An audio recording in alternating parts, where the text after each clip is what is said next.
James Cameron said, "You have to be the third or fourth highest grossing film in history. That's your threshold. That's your break even." Which meant that Avatar: The Way of Water must become the third or fourth biggest grossing movie in history to even break even. James Cameron is trying to keep this a secret, but reports indicate a production budget of $250 million, excluding the insane marketing costs. Will this movie perform as per its creator's expectations? Let's find out.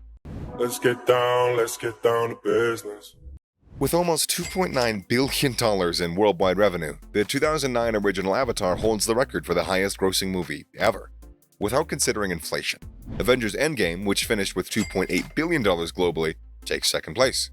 Avengers: Endgame overtook the second spot, Star Wars: The Force Awakens, making $2 billion, and James Cameron's Titanic making $2.2 billion.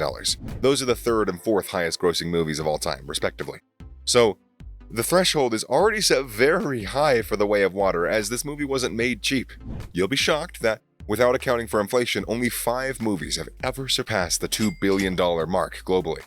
Nevertheless, there's still hope for The Way of Water, despite how the pandemic has hampered moviegoing. Movies like Spider-Man: No Way Home and Top Gun: Maverick, which have made $1.9 billion and $1.4 billion, have given a ray of hope for this movie to close somewhere around that $2 billion mark. You must be wondering why anybody would spend so much on a movie. So let's see what the budget actually was, and what the director has to say. Despite being enormous, the claimed $237 million budget for the first Avatar movie was contested. For example, Fox gave Cameron $10 million to create a visual proof of concept for the film's ambitious story. At the time, according to some accounts, the budget was close to $280 million. However, The Wrap stated in 2009 that the total cost of Avatar, including marketing expenses, was close to $400 million. According to the same report, a studio representative stated plainly that Avatar's budget was $237 million, including $150 million for promotion.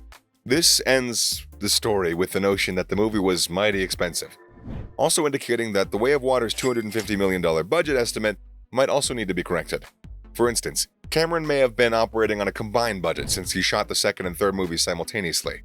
However, he revealed to GQ that the first act of the Force movie was already finished, indicating that some money was also likely to be directed into that project. Cameron told GQ that he used to be quite sensitive about being labeled as a director that only works with massive budgets. He claimed that he would spend $1 billion on a movie if he could justify it financially. According to him, the reason is that his production house doesn't pile it all together and set it on fire. He remarked, "People get it from us." Though Cameron claimed that The Way of Water needed to be the third or fourth biggest movie ever to break even, the remark about spending $1 billion on it might not have been meant to be taken seriously. For example, the general consensus is that a movie must gross twice as much as its production expenditure to begin making money at the box office. Therefore, The Way of Water's break-even mark is about $2 billion. Cameron could have hypothetically spent $1 billion on the film, and that would undoubtedly be amazing, but why would this movie cost so much? Well, I'm glad you asked. In light of their production methods, these sequels are eagerly awaited in the tech community. The original was a true trailblazer in advancing virtual production methods, such as using a virtual camera to allow a director to see CG actors and surroundings on a live-action set in real time. This has only recently become standard in movies like The Jungle Book or television shows like The Mandalorian because of advancements in the game engine graphics and the usage of LED screens as backdrops. Every bit of footage in the upcoming Avatar movies was captured in 3D 4K at 48 frames a second in high dynamic range. Burdick, the senior vice president of production and services technology, Lightstrom Entertainment, has revealed some interesting information about the sets, the technology used, and critical points while shooting the movie. He claimed that a massive amount of data was being pushed around live every single minute. He added, "We needed HFR and high res, and everything had to be in 3D. This may not be the science experiment it was when shooting the first Avatar, but the sync for 3D at those higher frames and resolutions is still an issue. Alerting cameras to issues is a big part of our job."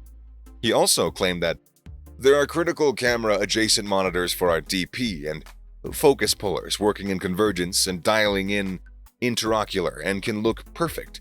But my small team and I see the same feed live, and I can radio to Jim that we got an issue. Nobody would have seen that without this setup. Here he's referring to a setup where a mobile screening room replicates the theater, sitting precisely at the moment of recording. The pod contains a Christie digital 3D projector that can output DCI-compliant content onto a big screen. Although screening material in this matter is standard for high-end results, this is perhaps the most cutting-edge instance because it's being shown in 3D. Multiple 6K-capable Sony Venice cameras were used in the 3D rings, and the optical blocks were separated from a camera body by wires at distances of up to 20 feet. As a result, Cameron and DP Russell Carpenter could operate the cameras with more flexibility and freedom by reducing weight and enhancing ergonomics. Burdick also explained the method that allowed data to be moved around in a bunch. The anchor was a Blackmagic design box chain that converted Sony Venice camera signal into combinations for in-depth on-set reviews. In addition to SDR and HDR variations, they included 3D 48 FPS and 2K and 4K, 3D 24 FPS and 2K and 4K, and 3D 24 FPS in HD. One aspect of the plot that has received much attention is that the essential scenes took place underwater. The actors were trained to hold their breath for up to 4 minutes while wearing performance capture suits and no dive equipment. So, it wasn't just computer-generated water. Although Cameron has a lot of experience filming underwater, the contact between the air and the water, which makes a moving mirror, was the ultimate challenge.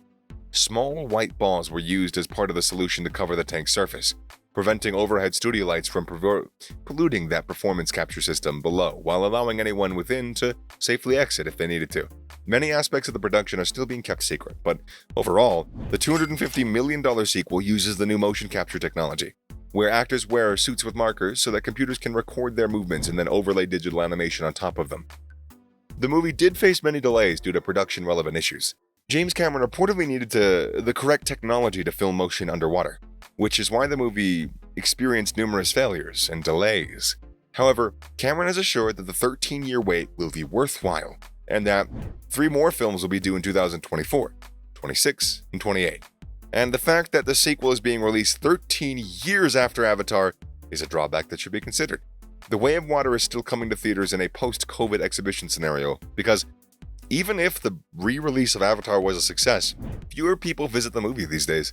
Even though all anticipated sequels and Cameron's updates have received a lot of buzz, it's more difficult to picture that predicted $475 million mark will be achieved after the end of the movie's theatrical run when you compare it to Top Gun Maverick, the year's most successful film in the box office. Avatar 2 is among the few Hollywood tentpoles to make its theatrical debut in China since the pandemic started, according to Disney and 20th Century Fox, who made the announcement. Referring to a confirmation report, the Middle Kingdom will debut the sequel on Friday, December 16th, the same day that it opens in North American theaters. After multiple re-releases, the first Avatar grossed a respectable $261.8 million in China, becoming the highest-grossing film of all time. The icing on that cake is that The Way of Water will also be shown in Chinese IMAX theaters.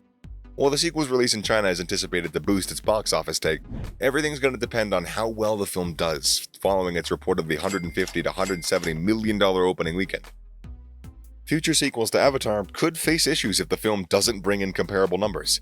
Avatar: The Way of Water's innovative technology and the moving and emotional story should be enough to entice viewers to watch it when it debuts. Even while the first Avatar didn't have a fantastic opening weekend with less than $80 million in revenue, it remained practically unchallenged for months.